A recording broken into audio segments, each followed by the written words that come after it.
Noong 2021, naging responsable ako sa gawain ng pagdidilig sa 3 iglesia. 2 leader ng grupong nagdidilig sa isang iglesia, sina Li Chan at Shang Xuan, ay dati kong mga kasamahan. Noong panahong iyon, pakiramdam ko, si Li Chan ay may kakayahan at pasanin sa kanyang tungkulin. Tinutukoy niya at tinutulungan akong iwasto sa napapanahong paraan ang anumang paglihis sa aking tungkulin. Sa kanyang pangangasiwa at mga paalala, hindi naaantala ang ilang gawain. Si Shang Xuan ay may pasanin din at may mapagmahal na puso na tinutulungan niya ako noong nasa mahinang kalagayan ako. Masayang-masaya akong makatrabaho sila. Iniisip ko na ang kanilang mga abilidad sa paggawa, mga kakayahan, at mga saloobin patungkol sa kanilang mga tungkulin ay napakahusay. Sa pamamahala nilang dalawa rito, hindi ko na kailangang mag-alala masyado sa gawain ng pagdidilig sa iglesyang ito at makapagtutuon ako sa mga gawain ng iba pang 2 iglesia.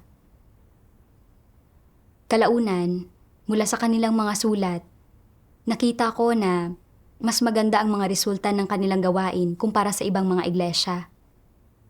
Higit ko pang nakumpirma ang kanilang mga abilidad sa paggawa, kaya bihira na akong makialam sa kanilang gawain. Minsan, pinadalan ako ng sulat ng aking leader. Hinihiling na praktikal na sumali ako sa gawain ng pagdidilig at ayusin ko agad ang anumang hindi angkop na tauhan na aking matutuklasan upang maiwasan ang pagkaantala sa gawain. Nang matanggap ko ang sulat, mabilis akong pumunta sa 2 pang iglesia upang tingnan ang pag-usad ng mga gawain. Nakakita ako ng isang leader ng grupong nagdidilig na hindi gumagawa ng tunay na gawain at agad akong gumawa ng mga pagsasaayos. Nang malapit na akong bumisita sa iglesia na pinamamahalaan ni Li Chan, naisip ko, maging tungkol man sa kanilang abilidad sa paggawa, pagpapahalaga sa pasanin, o kakayahan, siya at si Shang Xuan ay maayos sa lahat ng aspekto. Basta naroon silang dalawa, tiyak na walang magiging problema sa gawain. Sa makatuwid, hindi ko na sinuri ang kanilang gawain. Sa isa pang pagkakataon, tinipon ko ang mga leader ng grupong nagdidilig mula sa ilang iglesia dahil gusto kong malaman ng detalyado ang tungkol sa mga paglihis sa kanilang gawain upang matuklasan ko ang mga problema at malutas ang mga ito sa napapanahong paraan. Gayunpaman, noong panahong iyon, ang pangunahing inalam ko ay tungkol sa gawain ng ibang leader ng grupo. Tinanong ko kung paano sila karaniwang nagdaraos ng mga pagtitipon para sa mga bagong mananampalataya at anong mga salita ng Diyos ang kanilang ginamit sa pagbabahagi at paglutas ng mga katanungan ng mga bagong mananampalataya at iba pa. Sa pamamagitan ng detalyadong pagtatanong, nakakita ako ng ilang problema at binahaginan ko sila tungkol sa mga ito at binago nila ang mga ito noon din mismo.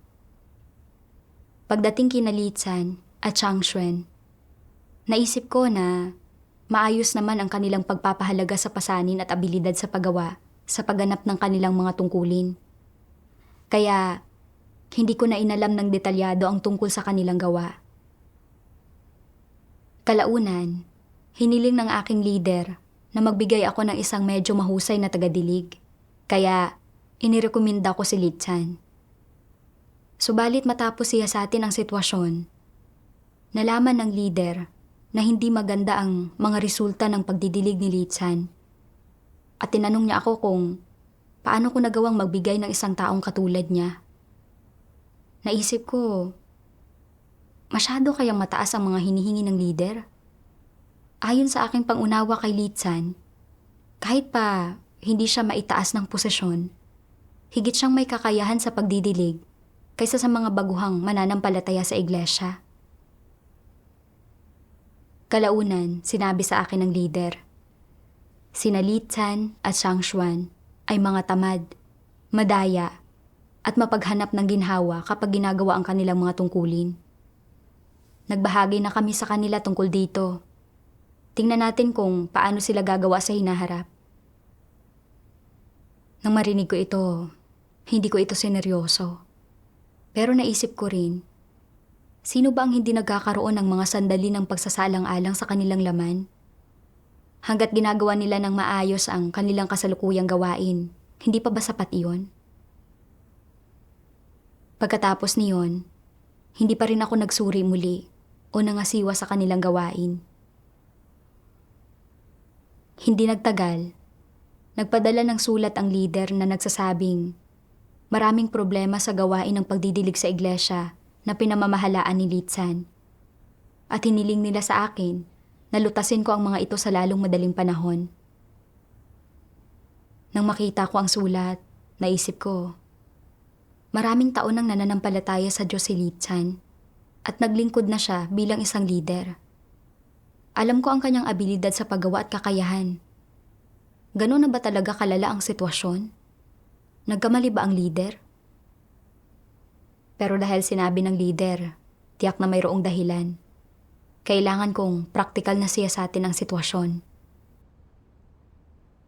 Sa pamamagitan lang ng pag-aaral ng sitwasyon, natuklasan ko na walang sino man kina Litsan o Shangxuan ang gumagawa ng tunay na gawain. Hindi nila nilinang ang mga taong may talento sa iglesia na dapat linangin.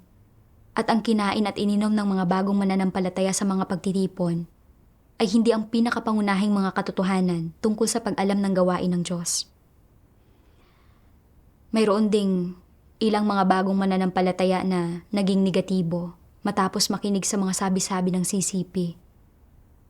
At nakakagulat na isang irresponsableng tao ang itinalaga ni Litsan at Shangxuan upang sumuporta sa kanila. Hindi nalutas ang mga problema ng mga bagong mananampalataya. At sina Litsan at Shangxuan ay hindi naghanap ng mga paraan para makipagbahaginan sa mga bagong mananampalataya at mas matulungan pa sila. Ang ilang bagong mananampalataya ay halos umatras na. Sa huli, nabago lamang ng mga bagong mananampalataya ang kanilang kalagayan sa pamamagitan ng pagbabasa mismo ng mga salita ng Diyos. Kahit na nagkaroon ng maraming paglihis at mga butas sa gawain ng pagdidilig, hindi nagnilay sa kanilang mga sarili sina Litsan at Shangxuan at sinubukan pa nilang sisihin ang isa't isa.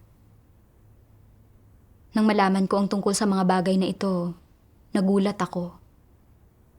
Paano naging ganito ang mga bagay-bagay? Ayon sa pagkakilala ko sa kanila, nagdala sila ng isang pasanin sa paggawa ng kanilang tungkulin noon. Paano naging ganito ang mga bagay-bagay ngayon? Pero ang mga katunayan ay inilatag sa harap mismo ng mga mata ko. Kailangan ko itong tanggapin. Kasabay nito, labis akong nakonsensya. Kung pinangasiwaan at siniyasat ko sana ang kanilang gawain ng mas maaga, hindi sana nalilitaw ang napakaraming problema sa gawain ng pagdidilig. Mayroon akong hindi maiiwasang responsibilidad dito. Kalaunan, may nakita akong isang sipi mula sa mga salita ng Diyos. Sabi ng makapangyarihang Diyos, hindi kailanman nag-uusisa ang mga huwad na lider tungkol sa mga supervisor na hindi gumagawa ng aktwal na gawain o hindi nag-aasikaso ng kanilang marapat na gawain. Iniisip nila na kailangan lang nilang pumili ng isang supervisor at tapos na ang usapin at na pagkatapos ay maaari ng asikasuhin ng supervisor ang lahat ng gawain ng mag-isa. Kaya, paminsan-minsan lang nagdaraos ng mga pagtitipon ang mga huwad na lider at hindi nila pinangangasiwaan o kinukumusta ang gawain at kumikilos sila na parang mga boss na hindi nakikialam. Kung may nag-uulat ng problema sa isang supervisor, sasabihin ng isang huwad na lider, maliit na problema lang iyon, ayos lang. Kaya na ninyong pangasiwaan iyan ng kayo lang, huwag ninyo akong tanungin. Sasabihin ng taong nag-ulat ng issue, tamad na masiba ang supervisor na iyon. Nakatuon lang siya sa pagkain at paglilibang at napakatamad niya. Ayaw niyang mahirapan kahit kaunti sa tungkulin niya at palagi siyang nagpapakatamad ng mapanlinlang at nagdadahilan para makaiwas sa kanyang gawain at mga responsibilidad. hindi siya bagay na maging supervisor. Sasagot ang huwad na lider. Magaling siya noong pinili siyang maging supervisor. Hindi totoo ang sinasabi mo. O kahit pa totoo ito, pansamantalang pagpapamalas lang ito. Hindi susubukan ng huwad na lider na mag-alam pa tungkol sa sitwasyon ng supervisor. Sa halip, huhusgahan at pagpapasyahan niya ang usapin batay sa kanyang mga nakaraang impresyon sa supervisor na iyon. Sino man ang nag-uulat ng mga problema tungkol sa supervisor, hindi siya papansinin ng huwad na lider. Hindi gumagawa ang supervisor ng aktwal na gawain at muntik pang mahinto ang gawain ng iglesia. Ngunit walang pakialam ang huwad na lider. Para bang hindi man lang siya sangkot dito. Nakakasuklam na nga na hindi niya pinapansin kapag may nagsusumbong tungkol sa mga isyo ng supervisor. Ngunit ano ang pinakakasuklam-suklam sa lahat? Kapag nag-uulat ang mga tao ng talagang mabibigat na isyo ng supervisor sa kanya, hindi nila susubukang ayusin ang mga ito at makakaisip pa nga siya ng lahat ng uri ng pagdadahilan. Kilala ko ang supervisor na ito. Talagang nananampalataya siya sa Diyos. Hindi siya magkakaroon ng anumang problema kahit kailan. Kung magkaroon man siya ng maliit na issue, poprotektahan at didisiplinahin siya ng Diyos. Kung makagawa siya ng anumang pagkakamali, nasa kanila na ng Diyos iyon. Hindi natin kailangang mag-alala tungkol dito. Gumagawa ang mga huwad na lider ayon sa sarili nilang mga kuro-kuro at imahinasyon sa ganitong paraan. Nagkukunwari silang nauunawaan nila ang katotohanan at na may pananalig sila. Pero ginugulo lang nila ang gawain ng iglesia. Maaari pa ngang matigil ang gawain ng iglesia at magkukunwari pa rin silang walang alam tungkol dito. Hindi ba't ang mga huwad na lider ay masyadong kumikilos na parang mga kawani sa opisina? Wala silang kakayahang gumawa ng tunay na gawain ng sila lang at hindi rin sila mitikuloso tungkol sa gawain ng mga lider ng pangkat at ng mga supervisor. Hindi nila sinusubaybayan o inuusisa ito. Ang pananaw nila sa mga tao ay batay lamang sa sarili nilang mga impresyon at imahinasyon. Kapag nakakita sila ng isang tao na gumagampan ng maayos sa loob ng ilang panahon, iniisip nila na ang taong ito ay magiging mahusay magpakailanman, na hindi ito magbabago. Hindi sila naniniwala sa sino mang nagsasabi na may problema sa taong ito, at hindi nila pinapansin kapag may nagbababala sa kanila tungkol sa taong iyon. Sa tingin ba ninyo ay hangal ang mga huwad na lider? Sila ay hangal at mangmang. May nakamamatay na kapintasan ang mga huwad na lider. Mabilis silang magtiwala sa mga tao batay sa sarili nilang mga imahinasyon. At bunga ito ng hindi pagkaunawa sa katotohanan, hindi ba? Paano ibinubunyag ng salita ng Diyos ang diwa ng tiwaling sangkatauhan? Bakit kailangan nilang magtiwala sa mga tao kung ang Diyos nga ay hindi? Ang mga huwad na lider ay masyadong mayabang at mapagmagaling, hindi ba? Ang iniisip nila ay, hindi maaaring nagkamali ako sa paghusga sa taong ito. Wala dapat na maging anumang problema sa taong natukoy ko na angkop. Siguradong hindi siya isang taong nagpapakasasa sa pagkain, pag-inom, at paglilibang o mahilig sa kaginhawahan at namumuhi sa pagsisikap. Siya ay lubos na maaasahan at mapagkakatiwalaan. Hindi siya magbabago. Kung magbago man siya, mangangahulugan iyon na nagkamali ako tungkol sa kanya, hindi ba? Anong uri ng lohika ito? Isa ka bang eksperto? May paningin ka bang gaya ng x-ray? Mayroon ka ba ng natatanging kasanayan na iyon? Maaaring makasama mo ang isang tao ng 1 o 2 taon. Subalit magagawa mo kayang makita kung ano talaga siya nang walang angkop na kapaligiran para lubos na mailantad ang kanyang kalikasang diwa? Kung hindi siya ibinunyag ng Diyos, maaaring kasakasama mo siya sa loob ng 3 o kahit 5 taon pa nga, at mahihirapan ka pa ring makita kung ano talaga ang uri ng kalikasang diwang mayroon siya.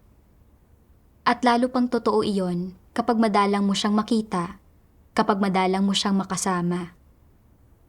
Basta-bastang nagtitiwala sa isang tao ang mga huwad na lider, batay sa isang panandaliang impresyon o sa positibong pagtatasa ng ibang tao sa kanya, at nangangahas silang ipagkatiwala ang gawain ng iglesia sa gayong tao. Sa bagay na ito, hindi ba't lubha silang nagiging bulag? Hindi ba't kumikilos sila ng walang ingat? At kapag ganito sila gumawa, hindi ba't nagiging lubhang iresponsable ang mga huwad na lider? Tumpak na isinisiwalat ng Diyos ang aking kalagayan. Naging napaka-iresponsable ko sa aking tungkulin. Nakatrabaho ko na dati sina Li Chan at Shang Xuan, at dahil mayroon silang ilang abilidad sa paggawa at nakakuha ng ilang resulta sa paggawa ng kanilang mga tungkulin, madali akong nanalig sa kanila. Matapos kong ganap na maipasa ang gawain sa kanila, hindi ko man lang sila pinangasiwaan o tinanong tungkol dito. Noong hiniling sa akin ng leader na suriin ko kung ang mga leader ng grupong nagdidilig ba ay gumagawa ng tunay na gawain, hindi ko sinuri ang kanilang gawain dahil may pananalig ako sa kanila. Kahit na noong nagtipon kami, hindi ko inalam ng detalyado ang kanilang gawain.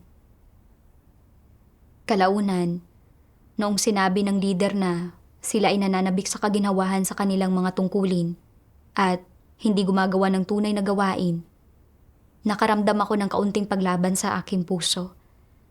Iniisip ko na hindi sila ganoon at hindi sila kilala ng lubusan ng leader. Sa aking puso, nakipagtalo pa ako sa ngalan nila.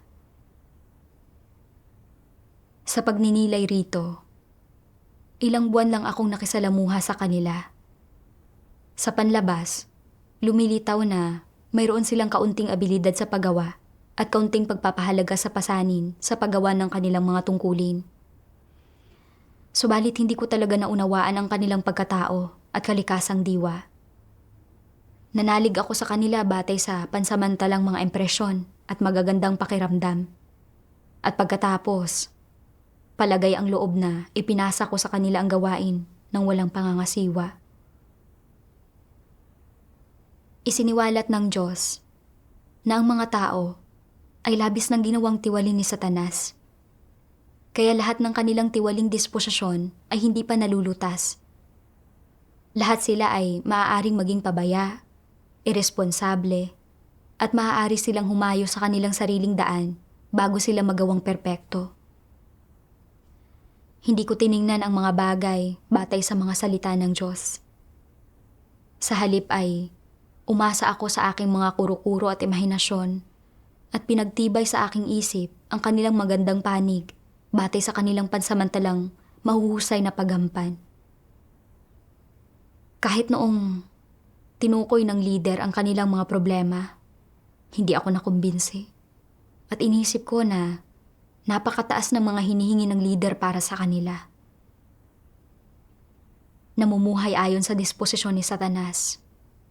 Lalo akong nagtiwala sa aking sarili at pinanghawakan ko ang sarili kong pananaw upang makita ang mga bagay.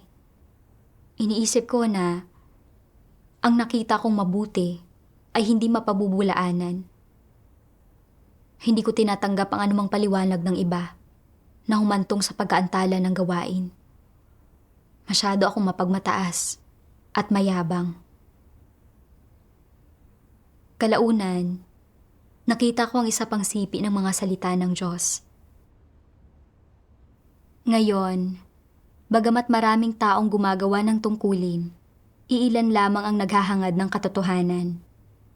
Napakakaunting tao ang naghahangad sa katotohanan at pumapasok sa realidad habang ginagawa nila ang kanilang tungkulin. Para sa karamihan, wala pa ring mga prinsipyo sa paraan ng paggawa nila ng mga bagay-bagay. Hindi pa rin sila mga taong tunay na nagpapasakop sa Diyos. Ipinapahayag lamang nila na mahal nila ang katotohanan at handa silang hangarin ang katotohanan at handa silang magsumika para sa katotohanan. Subalit wala pa ring nakakaalam kung hanggang kailan tatagal ang kanilang determinasyon. Ang mga taong hindi naghahangad sa katotohanan ay malamang na magbunyag ng kanilang mga tiwaling disposisyon anumang oras o saan mang lugar. Wala silang anumang pagpapahalaga sa responsibilidad sa kanilang tungkulin. Madalas silang pabasta-basta, kumikilos sila ayon sa gusto nila, at niwala silang kakayahang tumanggap ng pagpupungos. Sa sandaling sila ay maging negatibo at mahina, may tendensiya silang tumalikod sa kanilang tungkulin. Madalas itong mangyari. Wala nang ibang mas karaniwan pa rito. Ganoon kumilos ang lahat ng hindi naghahangad ng katotohanan.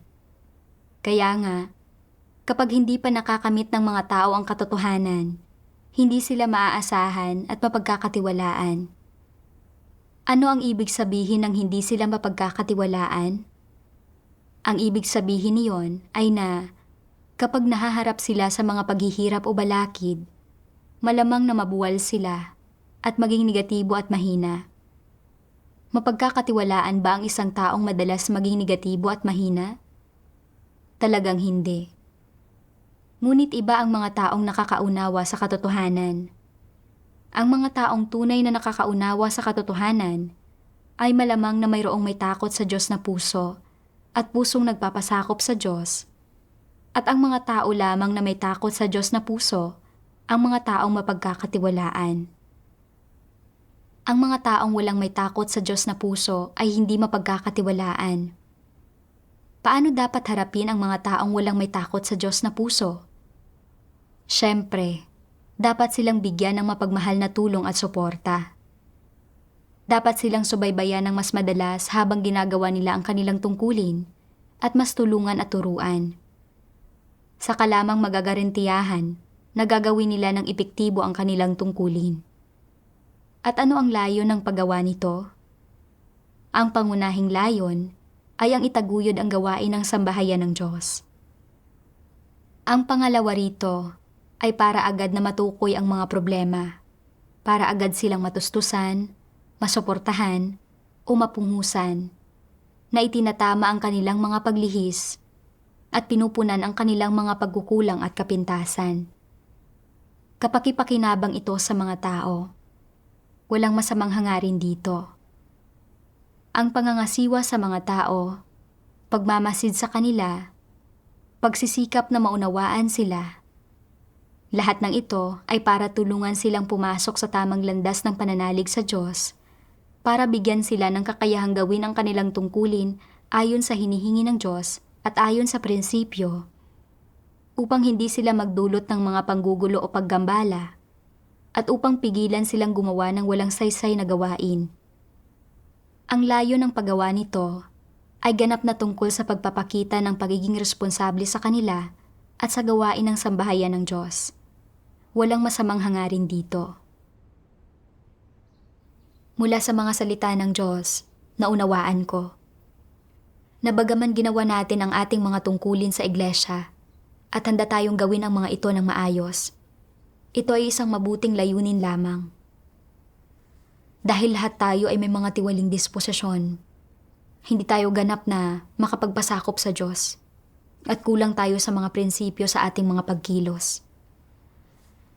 Ito ay humantong sa mga paglihis sa ating gawain at madalas na pabaya tayo at iresponsable. Kaya, kailangang pangasiwaan ng mga lider at manggagawa ang gawain upang agarang matuklasan at maayos ang mga problema. Sina Li Chan at Zhang Xuan ay mga tiwaling tao rin. Bagamat may pasanin sa paggawa ng kanilang tungkulin noon, hindi ibig sabihin na palagi na silang ganoon. Idagdag pa rito, ang kanilang mahuhusay na kakayahan at mga abilidad sa paggawa ay hindi nangangahulugang nakamit na nila ang mga katotohanang prinsipyo sa pangangasiwa ng mga bagay-bagay at na lubos silang maaasahan. Ito ay nangangailangan ng pangangasiwa at muling pagsusuri sa kanilang gawain. Hindi ako makakita sa pamamagitan ng tiwaling diwa ng tao at tiningnan ko ang mga tao at mga bagay batay sa aking sariling mga kurukuro at mga imahinasyon at madali akong naniwala sa kanila at ipinaubaya ang gawain sa kanila nang walang pangangasiwa. Talagang naging hangal ako. Kung hindi ako bulag na naniwala sa kanila at regular ko sanang pinangasiwaan at sinuri ang kanilang gawain ayon sa mga hinihingi ng sambahayan ng Diyos. Tinutupad ang sarili kong mga responsibilidad. Hindi sana naging napaka-inepektibo ng gawain ng pagdidilig sa loob ng ilang buwan. Habang iniisip ko ito, lalo kong sinisisi ang aking sarili. Lalo ko itong pinag-isipan. Bakit masyado kong pinagkatiwalaan sina Litsan at Changshuan? Hindi ko man lang pinangasiwaan o sinuri ang kanilang mga tungkulin. Kahit na noong pinaalalahanan ako ng aking leader, hindi ko ito isinapuso. Anong tiwaling disposisyon na natatago sa likod nito ang kumukontrol sa akin?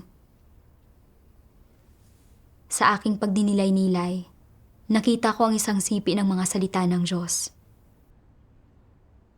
Kung tunay mong nauunawaan ang katotohanan sa iyong puso, malalaman mo kung paano isagawa ang katotohanan at magpasakop sa Diyos, at natural na matatahak ang landas ng paghahanap ng katotohanan. Kung tama ang landas na tinatahak mo, at nakaayon ito sa mga layunin ng Diyos, hindi ka iiwanan ng gawain ng banal na Espiritu. Kung magkagayon, ay mababawasan ng mababawasan ang pagkakataon mong pagtaksilan ang Diyos. Kung wala ang katotohanan, madaling gumawa ng masama, at gagawin mo iyon kahit ayaw mo. Halimbawa, kung mayroon kang mapagmataas at palalo na disposisyon, walang kaibahan kung sabihan kang huwag kalabanin ang Diyos. Hindi mo mapigilan ang sarili mo, hindi ito sakop ng kontrol mo. Hindi mo gagawin ito ng sadya. Gagawin mo ito dahil nangingibabaw ang iyong likas na pagmamataas at kapalaluan. Dahil sa iyong pagmamataas at kapalaluan, hahamakin mo ang Diyos at hindi mo siya bibigyan ng halaga. Magiging dahilan ang mga ito para dakilain mo ang iyong sarili. Palaging ibandera ang iyong sarili. Magiging dahilan ang mga ito para hamakin mo ang iba, para wala nang matira sa puso mo kundi ang sarili mo. Nanakawin ng mga ito ang puwang ng Diyos sa puso mo, at sa huli, ay magiging sanhi ang mga ito para ilagay mo ang iyong sarili sa pwesto ng Diyos at hingin sa mga tao na magpasakop sila sa iyo, at magiging dahilan para igalang mo ang sarili mong mga kaisipan, ideya at kuro-kuro bilang katotohanan. Napakaraming kasamaan ang ginagawa ng mga tao dahil nangingibabaw ang kanilang mapagmataas at palalong kalikasan. Sa pagninilay ko ng mga salita ng Diyos, nakita ko ang dahilan ng aking kabiguan. Pangunahin itong nagmula sa aking mapagmataas na disposisyon at sobrang tiwala sa sarili. Naniwala ako na seryoso sila at responsable sa paggawa ng kanilang mga tungkulin, may pasanin, at hindi sila magiging pabaya. Kaya ganap akong nagtiwala sa aking sarili. Lagi kong iniisip ang, sa aking opinyon, naniniwala ako, pakiramdam ko, at inakala ko na ang aking paghusga sa tao ay tama at hindi magkakamali. Matapos ipasa ang gawain sa kanila, hindi na ako nag-abalang mga siwa o magtanong sa kanila. Kahit noong malinaw na itinuro ng leader ang kanilang mga problema, hindi ko iyon sineryoso. Sa pag-aakalang, nagsisiwalat lang sila ng kaunting katiwalian, hindi malaking problema. Ang kabiguan ko ay dahil sa aking sobrang tiwala sa sarili. Ginamit ko ang sarili kong mga pananaw bilang mga pamantayan sa pagsukat ng mga tao. Kahit ano pa ang sabihin ng iba, hindi ko ito tatanggapin. Naniwala ako na tumpak ang aking pagsusuri sa mga tao. Kilala ko sila ng mabuti at kwalipikado ako na suriin sila. Hindi ako sumang-ayon at tinanggihan ko ang anumang pananaw na pinanghahawakan ng ibang tao na naiiba sa akin.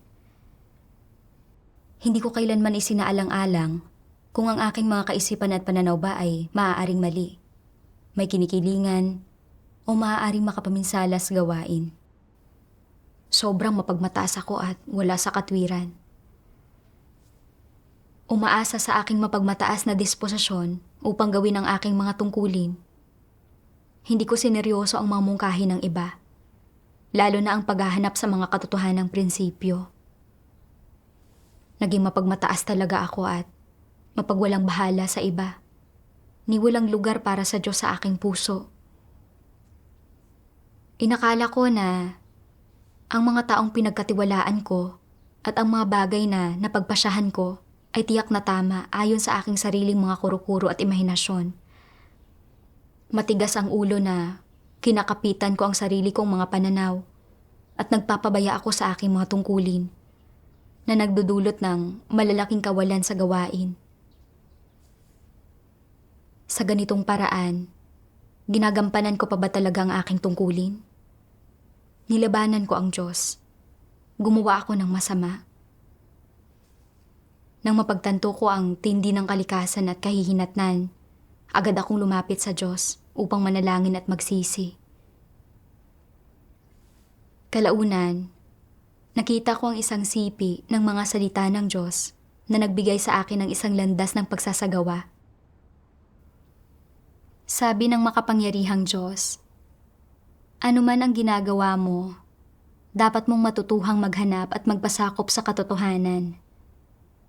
Sino man ang nag-aalok sa iyo ng payo, kung naaayon ito sa mga katotohanang prinsipyo, kahit pa nanggagaling ito sa isang maliit na bata, dapat mong tanggapin ito at magpasakop dito.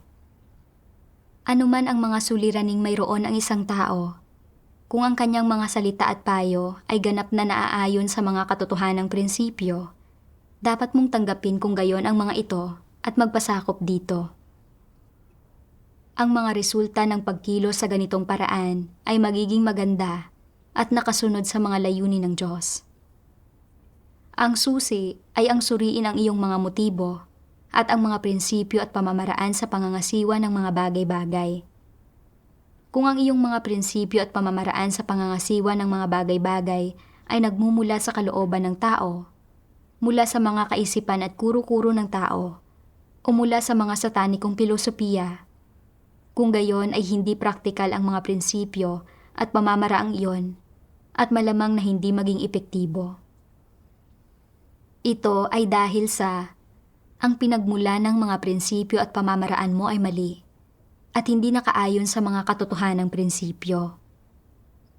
Kung ang mga pananaw mo ay batay sa mga katotohanang prinsipyo at pinangangasiwaan mo ang mga bagay-bagay ayon sa mga katotohanang prinsipyo, kung gayon ay walang dudang mapangangasiwaan mo ang mga ito ng tama. Kahit na sa panahong iyon, ay hindi tinatanggap ng mga tao ang paraan mo ng pangangasiwa sa mga bagay-bagay, o kaya ay may mga kuro-kuro sila tungkol dito, o tumututol sila rito.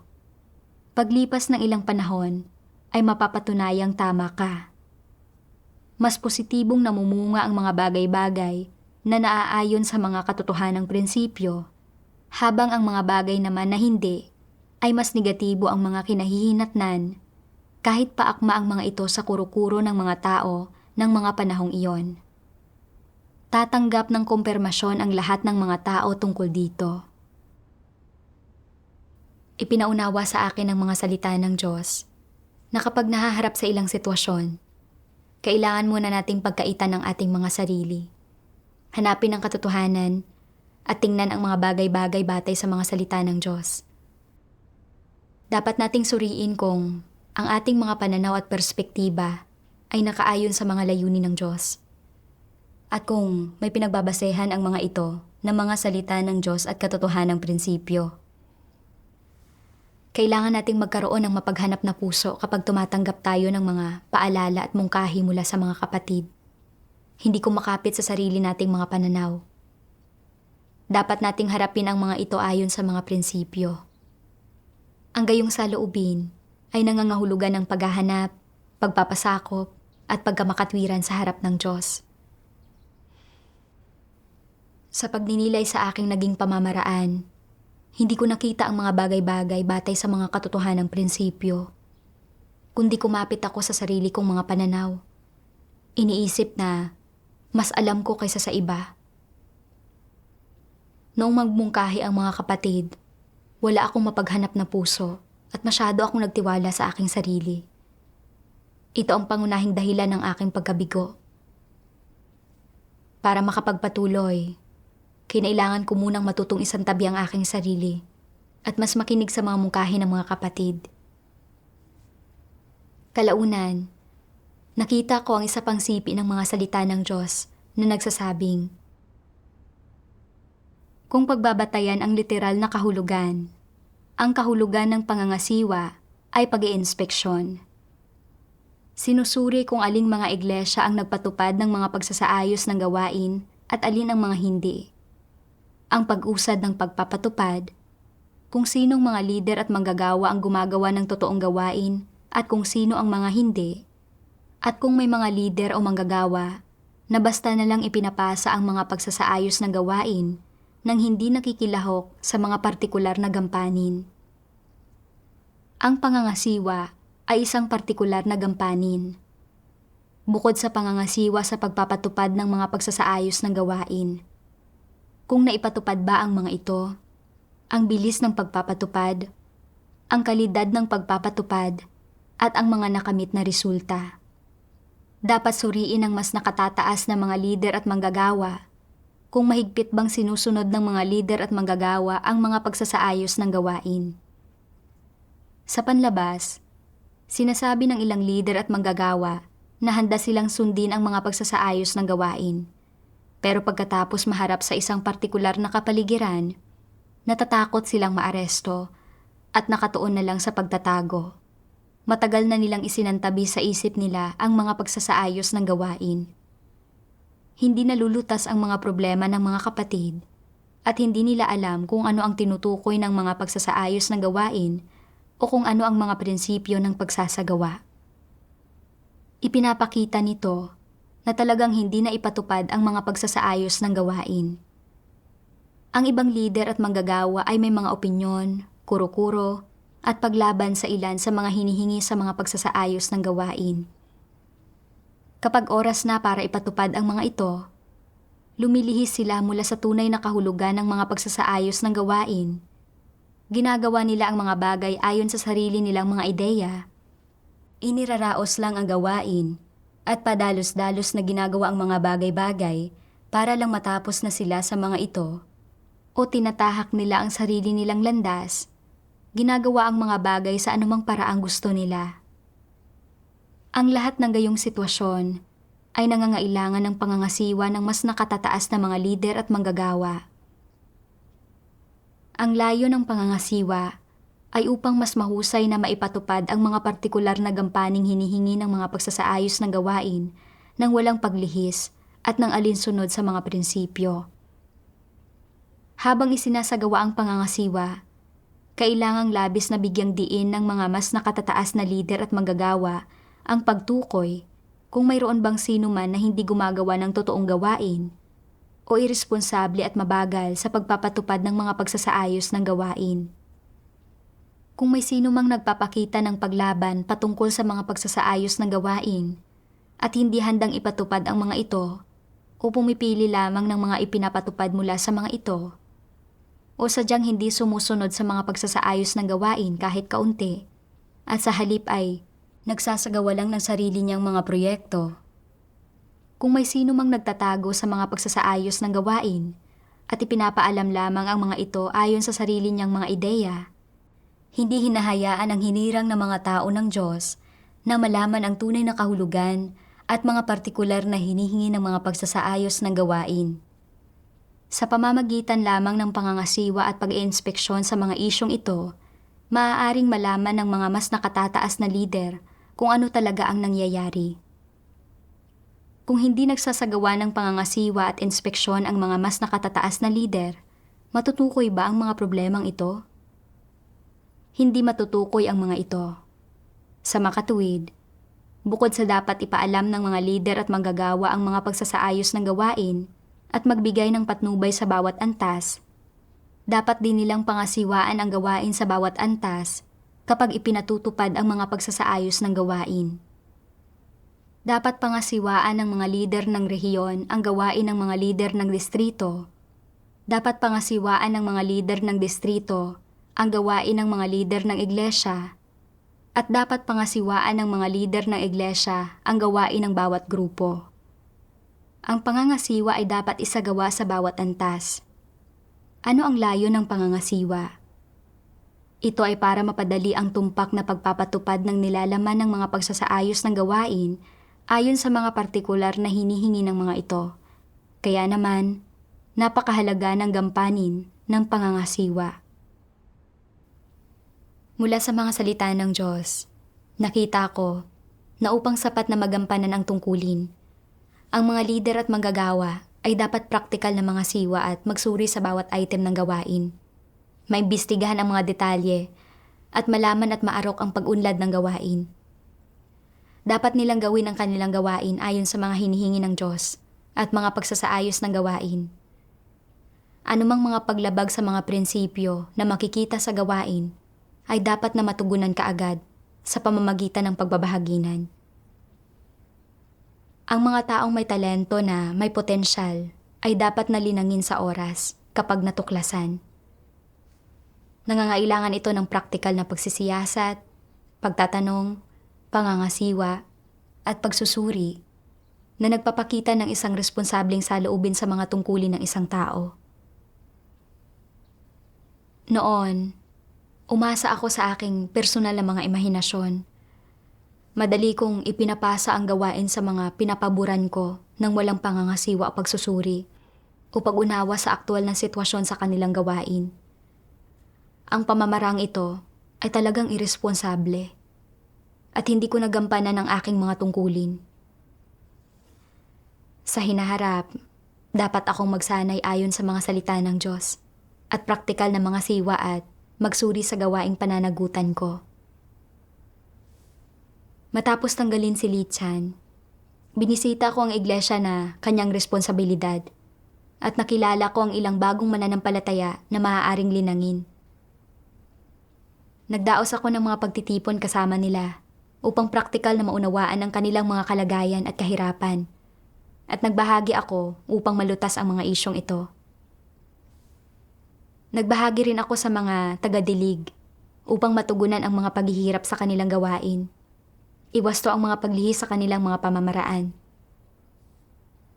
Ipinatuon ko ang kanilang pansin sa pagbabahagi ng katotohanan tungkol sa pag-unawa sa gawain ng Diyos upang ang mga bagong mananampalataya ay makapaglatag ng matatag na pundasyon sa tunay na daan sa lalong madaling panahon. Kalaunan ay napagtanto ko na ang mga problema sa pagdidilig ng mga bagong miyembro sa iglesyang ito ay maaaring umiiral din sa ibang mga iglesia. Kaya, daglian akong sumulat sa mga lider ng mga grupo ng pagdidilig sa ibang mga iglesia. Matapos isulat ang mga liham, hindi pa rin ako mapakali. Dahil ang sulat kamay na komunikasyon ay hindi kasing bisa ng harapang pagbabahaginan. Sa makatwid, sinulatan ko ang mga lider. Umaasa ako na maaari nilang pangasiwaan at suriin ng personal ang gawaing ito. Sa huli, sumagot ang mga lider na ang mga isyong ito ay umiiral din sa iba't ibang antas sa kanilang mga iglesia. At sila ay nangangasiwa at nagsusuri ng naaayon. Doon ko talaga napagtanto ang kahalagahan ng mga hinihingi ng Diyos sa mga lider at manggagawa, na praktikal na mga siwa at magsuri sila sa mga gawain. Sa pamamagitan ng karanasang ito, naggamit ako ng kaunting pagkaunawa sa sarili kong mapagmataas na disposisyon at napagtanto ko rin kung gaano kahalaga ang tingnan ng mga tao at bagay at umasal at kumilos ng ganap na ayon sa mga salita ng Diyos na ang pamantayan ay ang katotohanan gaya ng sinasabi ng Diyos. Simula ngayon, hindi na ako dapat kumilos batay sa sarili kong mga imahinasyon. Kapag nahaharap sa mga bagay-bagay, kailangan ko munang hanapin ang katotohanan at pakitunguhan ang mga tao, mga pangyayari, at mga bagay sa paligid ko ayon sa mga salita ng Diyos. Salamat sa Diyos.